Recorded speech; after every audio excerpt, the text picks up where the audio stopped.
وأوحي إلى نوح أنه لن يؤمن من قومك إلا من قد آمن فلا تبتئس بما كانوا يفعلون واصنع الفلك بأعيننا ووحينا ولا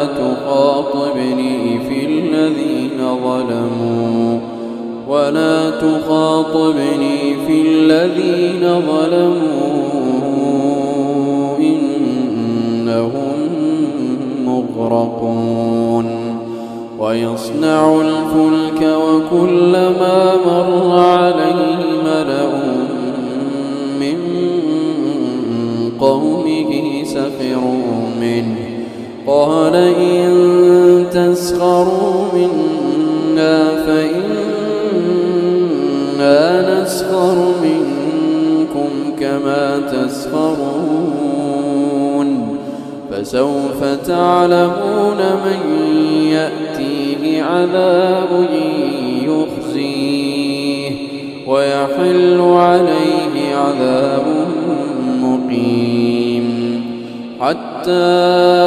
إذا جاء أمرنا وفارت النور قل نحمل فيها من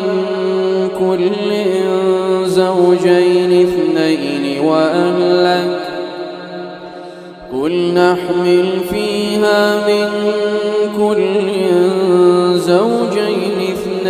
وأهلك إلا من سبق عليه القول وما آمن معه إلا قليل وقال اركبوا فيها بسم الله مجريها ومرساها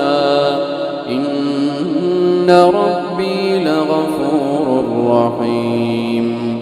وهي تجري بهم في موج كالجبال ونادى نوح ابنه وكان في معزل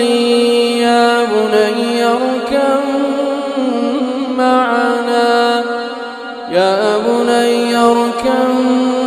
معنا ولا تكن مع الكافرين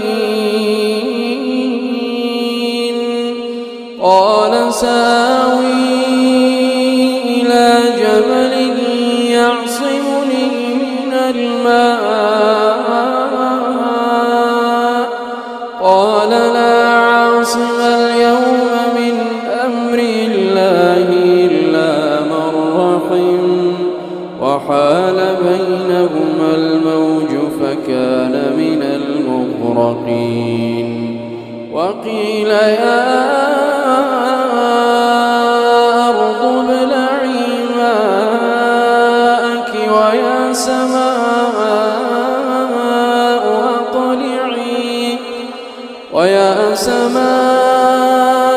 أقلعي وغيض الماء وقضي الأمر واستوت على الجود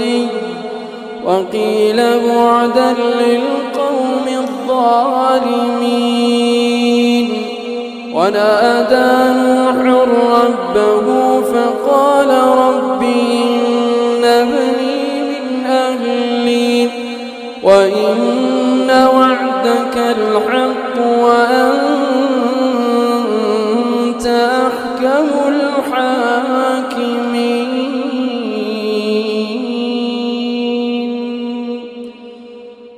قال يا نوح إنه ليس من أهلك إنه عمل غير صالح فلا تسألني ما ليس لك به علم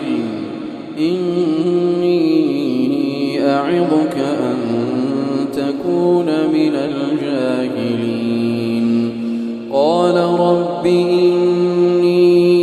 أعوذ بك أن أسألك ما ليس لي به علم